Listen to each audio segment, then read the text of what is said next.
Hi guys, welcome to my channel. Today we are going to be making dinner this evening. The biggest part I really wanted to show you was how I go about making my homemade bread and sausage gravy. So we're going to end up doing homemade bread with sausage gravy and fried eggs. So you don't have to have a KitchenAid stand mixer. It does make things a little bit easier, but it's not necessary. So I'm going to start with that with my dough hook. And then the ingredients you're going to need is sugar, salt, some cooking spray, some bread flour, a little bit of oil, water for your bread, and then 2 packets of yeast mix. I will have the recipe linked down below for you. So we're going to go ahead and start by combining our ingredients. Like I said, I'll have the exact measurements linked down below for you.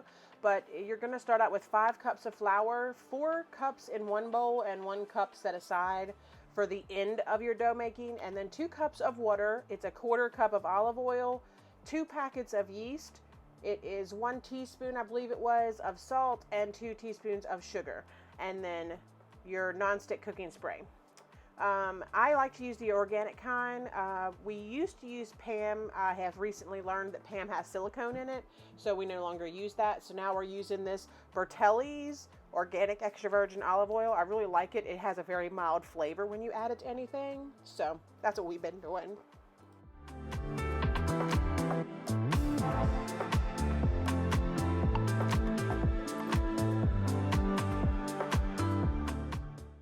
So we're going to start by combining all the dry ingredients. I went ahead and put in my 4 cups of flour.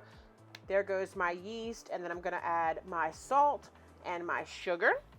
And then I'm going to give that a quick spin just to mix my dry ingredients really good before we add our wet ingredients. I find that it incorporates a lot easier that way.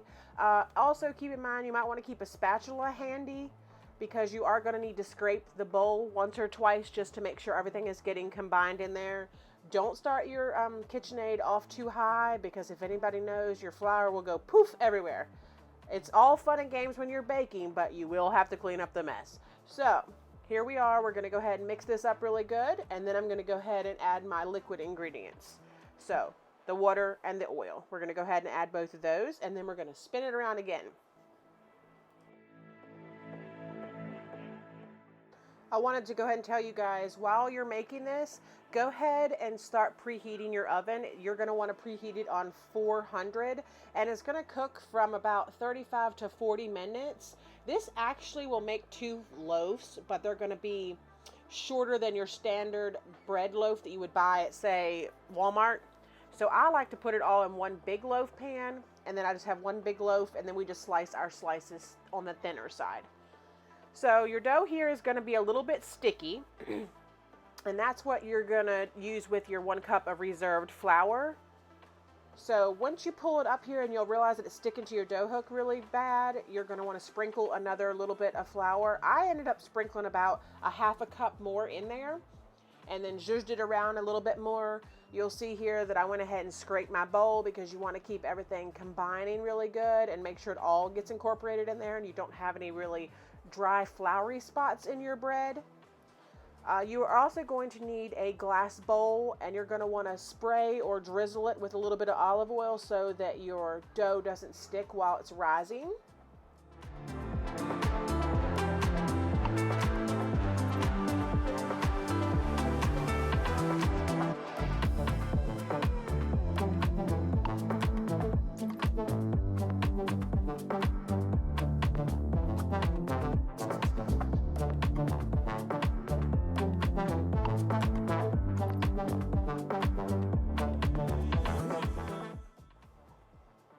And here you'll see I get a little bit of that poof action I was talking about. I didn't follow my own rule, but it's okay. It's fun. Sometimes it gets a little messy, but it's fun, and the outcome is going to be yummy. So that's all that matters. So once you get it mixed up really good here, you'll see I'm going to go ahead and grease my loaf pan with the Bertelli's extra virgin olive oil organic cooking spray. So I'm going to grease it really well, because nothing bugs me more than some bread sticking to the loaf pan. You want it to come out picture perfect, slice pretty. As long as you grease your pan very well, I prefer to use a glass pan. It'll come out amazing. All right, you see there, it's a little bit sticky. So I'm going to go ahead and add a little bit more of my flour. I ended up using just about a full half a cup, like I said, of the extra flour. It all depends on your humidity, where you're cooking at, location. Sometimes the AC can have your house in a little bit cooler spot. If you're cooking it or you're mixing this by your stove, it might be getting a little bit of warmth from that. A lot of different factors can decide on how your dough comes out, and it's okay. It's not going to be exact, but it'll get there. So there you go. Oops, I forgot to unlock the thing. You'll see there it's really, really sticky. So we're going to go ahead and scrape that bowl one more time. Get that all mixed in.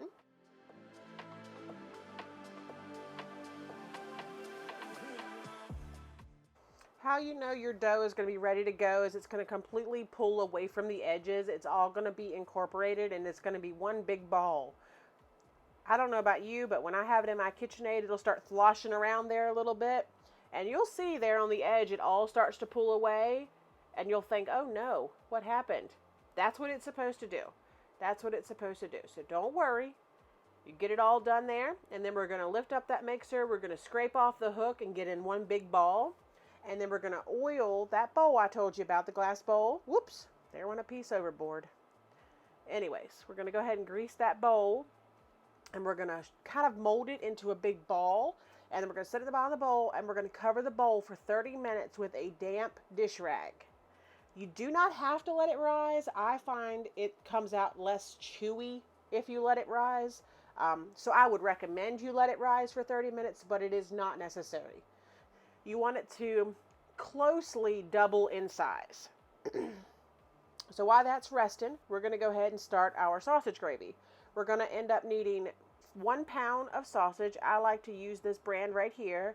And then you're going to need roughly 4 cups of milk, salt, pepper, and sage. As far as the salt and pepper goes, it's to your taste for the most part. We end up using about 1 teaspoon of salt and a half teaspoon of pepper. And then I use 1 teaspoon of sage and then 4 cups of milk, and it works perfect. And then you're also going to need about a 1/4 cup of flour for a binding agent to help the gravy thicken up really good. If you see here to the right, that little purple tool there, it's a meat chopper. It's one of these new little things out. So convenient, super helpful if you ever need to ground any type of burger, sausage. Sometimes if you pull the links out of the freezer or whatnot and you take the casing off of it, you can break it down and ground your own sausage that way. You don't have to have links. So I'm going to start with my pan here. I'm going to grease the bottom of it just a smidge. And then I'm going to put it on medium-high heat. And I'm going to go ahead and put my pound of mild sausage in there. I'm going to use my meat chopper and I'm going to chop it up really good and get the process cooking here. I learned to make gravy, homemade sausage gravy, probably about 20 years ago. My mom used to make it all the time. I learned from her. I've tweaked it a little bit over the years in my own way, but for the most part, I learned this from my mom. Turns out great every time. It's a huge hit in our family. Everybody loves it. You see there, it's grinding that meat up really well.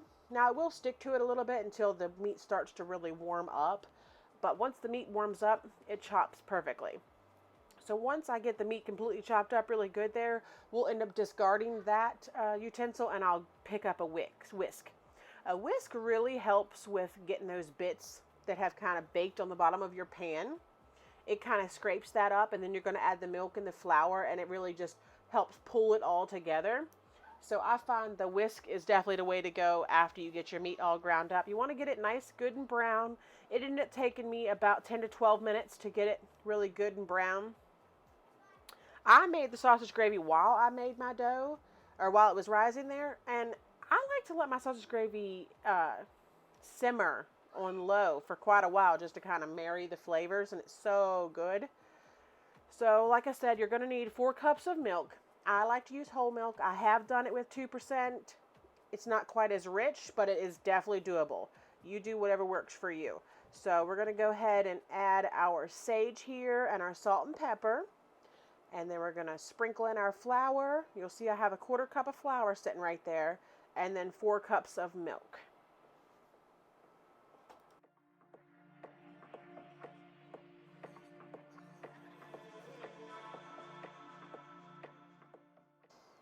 So as you see here, I'm going to go ahead and get these seasonings in there really good. There's my lovely wife in the background. Anyway, so we're going to go ahead and get the salt and pepper mixed in there really good. You see there I have the whisk now. That helps incorporate everything and get all that yummy bits off the bottom of the pan and everything. It helps with thickening the gravy really good with the milk and the flour. You want to add the flour at the beginning, so you go ahead and cook some of that taste out of there.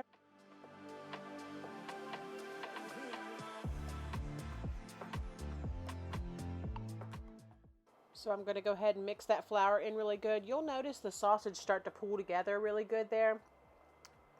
It will help with the grease and the flour, and it mixes.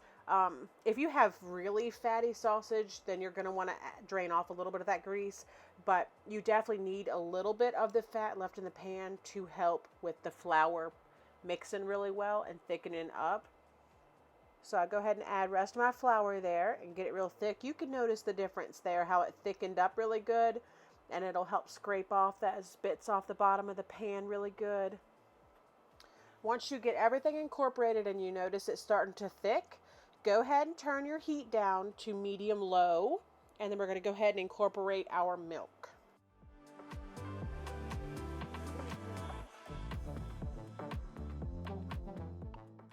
So I like to pour my milk in pretty slow while I'm mixing it. I don't just dump it all in. It doesn't have to be super slow or anything, but I find it just doesn't shock your pan quite as much. So I pour it in a little bit at a time. The first 2 cups and then the next 2 cups. And then, like I said, make sure you turn that heat down to medium-low and just let it simmer for a while. I ended up letting this simmer for probably 45 minutes at this point. And it works perfect. So there we are, getting that milk in there. Real nice and slow, and we'll get it all mixed in there.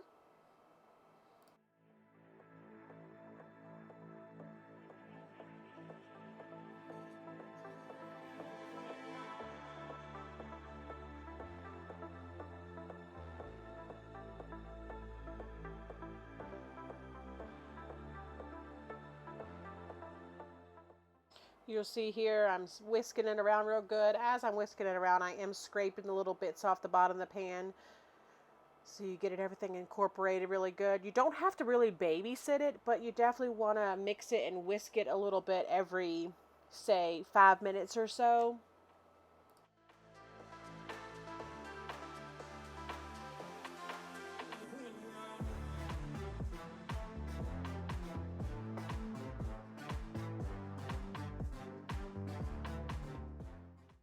All right, we're going to go ahead and check on our bread and see how, there we go. Look, see? So it doubled in size.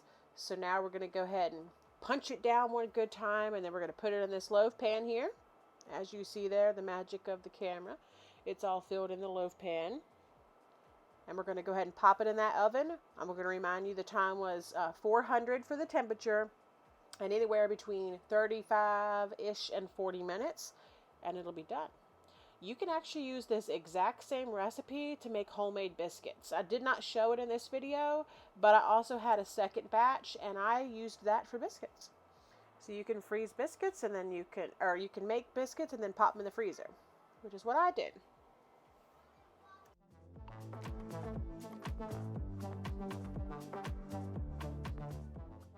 You'll see the gravy here is starting to thicken up nicely. It's still not where you want it, but like I said, make sure you try to whisk it every 5 minutes or so, and you'll see it starting to pull together and get good and thick for you. I make this gravy pretty often for breakfast. We are having, obviously, breakfast for dinner this night, but typically I make it for breakfast, like traditional breakfast, and I can have this done in less than 30 minutes. So it doesn't have to cook for a long time, but if you need the time, you can. So we're getting it all mixed in really good there. And like I said, we're also going to do some fried eggs on the side. Some over easy fried eggs. And I don't know if I said it or not, but the point of mixing it about every 5 minutes or so is so you don't get lumps. You just want to make sure everything stays nice and smooth. You don't want a lumpy gravy. You want it to be smooth, almost silky like. All right, so there's our bread. I went ahead and pulled it out. You'll see there on my timer, I still had 7 minutes left on my clock, and I set a clock for 40 minutes. So it ended up cooking for about 33 minutes. Once it comes out, I like to immediately, while it's hot, rub a good stick of butter on it. Obviously not the whole stick. I'll use unsalted sweet cream butter. Help glaze it really good. So good. And then, like I said, as long as you greased your pan really well, it's going to just fall out like butter.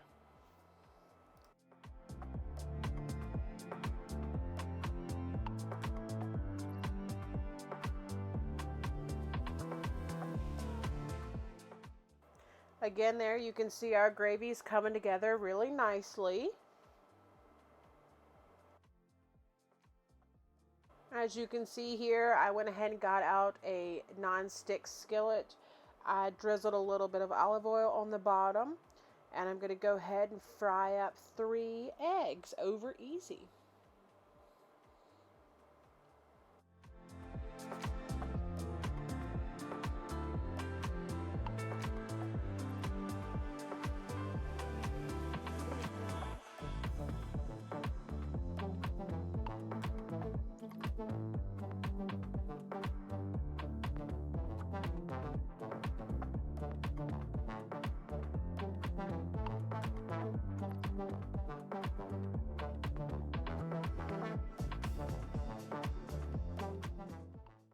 So I just wanted to give a good shout out here and really thank you guys so much for following my channel.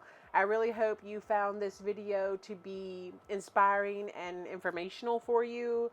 If you've never made homemade bread, I would encourage you to really do try it because it is really easy. It is no comparison to homemade bread to store-bought. There's just something about it. It's made with love. You know what you put into it. You know what ingredients went into it. It's just yummy. There's nothing else that can top that. So again, I really, really do appreciate you guys following my channel. If you could please hit that subscribe button.